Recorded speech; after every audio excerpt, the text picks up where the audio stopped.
자, 다음으로 넘어가 보도록 할 텐데요. 김광섭 이사님이 선정해 주신 그 두 번째 부동산 화면을 통해 만나보시죠.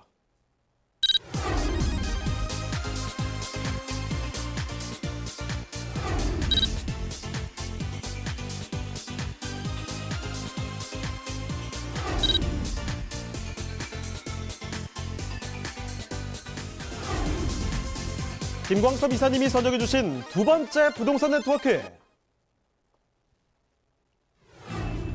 용인시 기흥구에 위치한 지식산업센터입니다.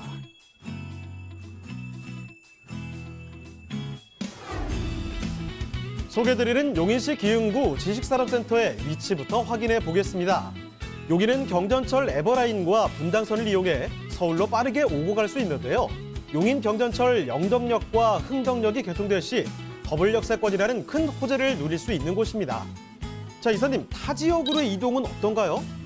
네, 이 본물권을 하나의 특징을 보이고 있다 이렇게 좀 보시면 될 것 같은데요. 수원 신갈 IC와 영동 경부고속도로가 인접해 있습니다. 또 광역교통망을 잘 확보를 했고요. 또 동백에서 주천대로를 좀 경유하게 되면 광교라든가 판교, 분당 등 이동이 상당히 편리하다는 것입니다. 따라서 접근성이 아주 좋은 지역에 위치해 있는 물건이다 이렇게 좀 정리를 해드리겠습니다.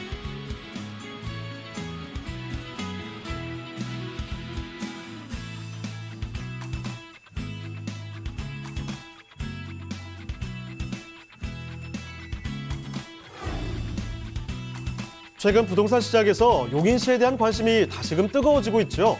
복합 자족도시인 용인 스마트시티와 SK 하이닉스의 조성을 통해 일자리 창출과 부가가치 유발 등의 경제 효과를 비롯해 그에 따른 배후 수요 또한 기대된다고 볼 수 있습니다.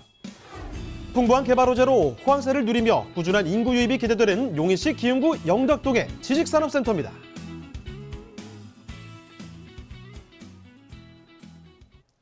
자, 이번에는요, 용인으로 넘어와 봤습니다. 용인 기흥구 영덕동인데요. 요즘에 정말 인기를 끌고 있는 지식산업센터입니다. 자, 그러면요, 이사님, 이 지식산업센터 개요부터 좀 알려주실까요? 예, 용인시 기흥구 영덕동 하게 되면 이 판교라든가 분당에 위치해 있는 또 동탄과도 연결되어져 있는 지식산업센터와 연결되는 그런 지역에 위치했다는 것이 가장 큰 특징이다 이렇게 좀 보시면 될 것 같고요. 그만큼 지식산업센터는 어떤 기업과의 어떤 시너지 효과를 얼마만큼 발휘하냐에 따라서 임대가 상승과 집가 상승을 더불어 가져갈 수가 있습니다. 근데 본 물건 같은 경우는 이 기흥구에 위치해 있고 또 영덕동이라는 핵심 지역에 위치해 있기 때문에 앞으로 기대치가 상당히 좀 크다 이렇게 좀 보시면 될 것 같은데요. 위치는 수원 신갈 IC에서 약 한 500m 정도 거리에 위치했습니다. 계약 면적을 보시게 되면 상당히 좀 괜찮다라는 표현을 좀 할 수가 있을 것 같은데요. 계약 면적은 약 한 213.41평방미터고요. 전용 면적은 101.22평방미터로 구성이 되어져 있습니다. 규모를 보시게 되면 여의도 63빌딩이 약 한 2.2배 규모니까 상당히 좀 크다라고 이제 말씀 좀 드릴 수가 있을 것 같은데요. 지하 5층, 지상 24층 중에 13층에 있는 물건이다라고 이제 보시면 될 것 같고요. 이 본 물건도 2019년도 11월달 이번 달에 이제 준공이 마무리되는 그런 물건이다라고 이제 보시면 될 것 같습니다. 매매가는 약 한 3억 7,800만 원을 예상할 수가 있겠습니다. 자, 건물 특징도 살펴주시죠. 네, 본 물건의 특징은 지하 5층, 지상 24층 중에 위치해 있는 물건이다라고 좀 말씀을 좀 드릴 수가 있을 것 같은데요. 규모를 보시게 되면 여의도 63빌딩의 약 한 2.2배 규모다라고 좀 말씀을 좀 드릴 수가 있을 것 같고 또 단지 내에 어떤 교통시설도 좀 마련을 해놨습니다. 그래서 셔틀버스가 운영된다는 것도 하나의 좀 특징이다라고 좀 말씀드릴 수가 있겠고요. 또 이제 본 물건의 어떤 하나의 좀 가장 큰 특징이 하나 있습니다. 바로 용인시 기업 지원 시설로 현재 운영이 되고 있다는 것도 하나의 좀 특징이다라는 것을 말씀드릴 수가 있을 것 같은데요. 관내 기업 지원 센터라든가 베처기업 육성 시설이라든가 창업 보육 지원 센터가 이 본 물건 지식산업센터 안에 들어간다라는 것도 하나의 좀 특징이다라고 말씀드릴 수가 있을 것 같고요. 또 이제 본 물건은 일체형 직주 환경을 좀 갖고 있다라고 좀 말씀을 좀 드릴 수가 있을 것 같습니다. 지식산업센터 안에 이제 많은 직장인들이 들어가죠. 근데 바로 옆에는 오피스텔과 아파트도 같이 맞물려져 있습니다. 그만큼 상가와 아파트, 오피스텔가 한꺼번에 좀 뭉쳐져 있다라고 좀 말씀드릴 수가 있을 것 같은데 이런 어떤 직주 환경을 좀 충분히 갖고 있는 그런 물건이다라고 좀 보시면 될 것 같습니다. 이 대지 면적을 잠깐 보시게 되면 이 대지 면적만 하더라도 23,000 약 한 370여 평방미터입니다. 약 한 7,000여 평의 규모의 어마어마한 큰 규모로 좀 지어진다는 것도 하나의 좀 특징을 좀 보이고 있다라고 좀 말씀을 좀 드릴 수가 있을 것 같고요. 실제 화면을 보시게 되면 현재 좀 준공이 좀 마무리가 이제 거의 다 이제 끝난 상태다라고 이제 보실 수가 있을 것 같습니다. 앞쪽에 약간 3층까지는 전체적으로 근린 생활형 시설들이 들어가기 때문에 어떻게 보면 편의시설들 모든 옵션들이 다 제공된다는 것도 하나의 특징을 좀 보이고 있고요. 또 직장인들의 어떤 편의시설이라고 할 수 있죠. 휴게 공간 자체가 옥상뿐만 아니라 지상 1층에도 잘 꾸며져 있다는 것도 하나의 좀 특징을 좀 보이고 있습니다. 뭐 야외 공연장뿐만 아니라 클라이밍 시설, 또 어린이 놀이터 이런 어떤 다양한 편의시설들을 제공하기 때문에 어떻게 보면은 그 물건을 가지면서도 어떤 그 직장인들, 즉 기업들이 임차를 놔서 어떤 직장인들을 관리하기에는 상당히 좀 편의시설들이라든가 모든 옵션들이 잘 제공되어져 있는 그런 물건이다라고 좀 보시면 될 것 같습니다. 자, 이거 오늘 뭐 거의 신축 특집이 아닐까 싶을 정도로 따끈따끈한 지금 건물들이 와 있습니다.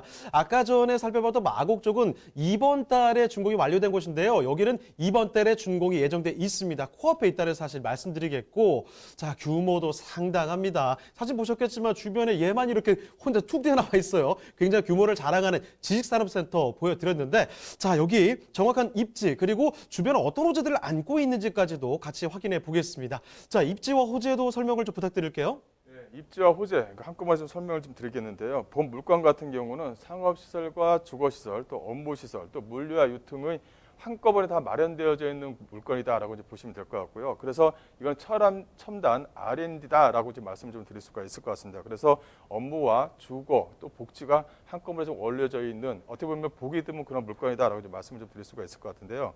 일단은 그 복합용지라든가 산업용지 또 주변 지역의 어떤 지원 시설 자체가 이 안쪽으로 다 들어갑니다. 그래서 용인시에서 어떤 주 목적으로 좀 만들어냈다라고 이제 표현을 좀 할 수가 있을 것 같은데요. 그만큼 지원 시설이라든가 산업용지 자체가 상당히 좀 풍부하게 구성되어져 있는 물건이다라고 좀 보시면 될 것 같고요. 또 본 물건 쪽 주변 지역을 잠깐 보시게 되면 이 영덕역이라든가 흥덕역이 현재 지금 확정이 되어져 있는 부분이 있습니다. 그래서 현재 지금 2018년도 4월 30일 날 이 흥덕역이 경제청 흥덕역이 현재 좀 확정이 되어져 있는 부분이 있고요. 또 이 흥덕역과 영덕역을 연결시킴으로 해서 이 더블 역세권 지역에 위치해 있는 물건이다라고 이제 말씀을 좀 드릴 수가 있을 것 같고요. 또 하나는 그 본 물건 같은 경우는 이 도로 자체입니다. 이 지식산업센터 같은 경우는 어떤 도로와 연결이 되어 있느냐가 가장 중요한데요. 본 물건 같은 경우는 이 경부고속도로와 이 중부대로 또 용서고속도로와 직결되어져 있기 때문에 전국 어디든 사통팔달로 연결되어져 있는 부분이 있다라고 좀 말씀 좀 드릴 수가 있을 것 같고요. 또 하나는 앞서 말씀드린 대로 이 지식산업센터 같은 경우는 다른 어떤 기업들과 어떻게 시너지 효과, 즉 연관 효과를 갖느냐가 가장 중요합니다. 바로 이 주변 지역을 잠깐 보시게 되면 이 판교 테크노밸리가 약 한 5.4km 범위 내에 있다는 것이 가장 중요합니다. 그래서 판교 테크노밸리와 연계되어져 있는 사업 특구가 좀 만들어질 수가 있는 부분이 있고요. 또 현대 그 기업 연구소라고 하죠. 현대 기아차 연구소와 또 연결되어져 있는 부분이 있습니다. 또 밑으로는 또 광교 테크노밸리 약간 240여 개 기업 업체, 또 이제 그 수원 쪽 주변 지역으로 보시게 되면 약간 삼성 기업, 또 상성 기업 하게 되면 화성 쪽 주변 지역에 그 모바일 연구소라고 하죠. 모바일 연구소와 또 연결되어져 있는 부분에 위치해 있기 때문에 어떻게 보면 본 물건, 즉 용인시 본 물건 영덕 쪽에 위치해 있는 이 물건 자체는 어떤 전체적으로 이 수도권 남부 지역에 있는 전체 기업의 연계성을 충분히 갖고 있다라고 좀 말씀 좀 드릴 수가 있을 것 같습니다. 그만큼 시너지 효과가 상당히 좀 우수하다라고 좀 말씀 좀 드릴 수가 있을 것 같고요. 또 하나는 좀 안쪽으로 들어가는 어떤 전철 사업입니다. 또 인덕원과 수원서 복천전철 사업이라든가 경전철 연장선 사업이라든가 또 동백에서 동백에서 연결되는 신교통수단이 이게 다 시너지 효과, 한꺼번에 다 이뤄낼 수 있는 시너지 효과를 모두 다 갖습니다. 그래서 경전철이 들어오고 또 동백에서 연결되는 신교통수단이 연결이 된다면 그만큼 더 빠르게 주변 지역과 어떤 주변 지역에 있는 기업들과 연결되어져 있는 부분이 있기 때문에 추후에는 상당히 많은 임대가 상승과 그에 따른 어떤 집가 상승도 좀 더불어 가져갈 수 있는 그런 물건이다라고 좀 보시면 될 것 같습니다. 자, 용인시 지금 기흥구 영덕동입니다. 이제는 슬슬 밑그림이 어느 정도 그려지지 않을까라는 생각이 드는데요. 자, 입지와 호재 한번 짚어봤습니다. 자, 그러면 가장 중요한 이 가격적인 분석까지 도와드릴게요. 자, 그러면은 가격은 어떻게 되겠습니까? 네, 본 물건의 가격은 예상 매매가는 약 한 3억 7,800만 원입니다. 예상 임대가는 약 한 2천에 한 180만 원 정도를 예상할 수 있다라고 말씀 좀 드릴 수가 있을 것 같고요. 가장 중요한 부분은 이제 대출에 대한 활용입니다. 현재 지금 지수산업센터이기 때문에 어떤 취득세 면제 혜택이라든가 어떤 양도세에 대한 어떤 면제 혜택을 충분히 좀 가져갈 수 있다는 것도 하나의 좀 특징이다라고 좀 말씀 좀 드릴 수가 있을 것 같은데요. 따라서 대출과 예상 임대가, 예상 보증금을 활용하신다 그러면 실투자금 약 한 1억 미만에 약 한 9,400여만 원에 가져갈 수 있는 물건이면서 상당히 좀 안정적으로 좀 가져갈 수 있는 상당히 좀 좋은 물건이다라고 이제 말씀드릴 수 있겠습니다.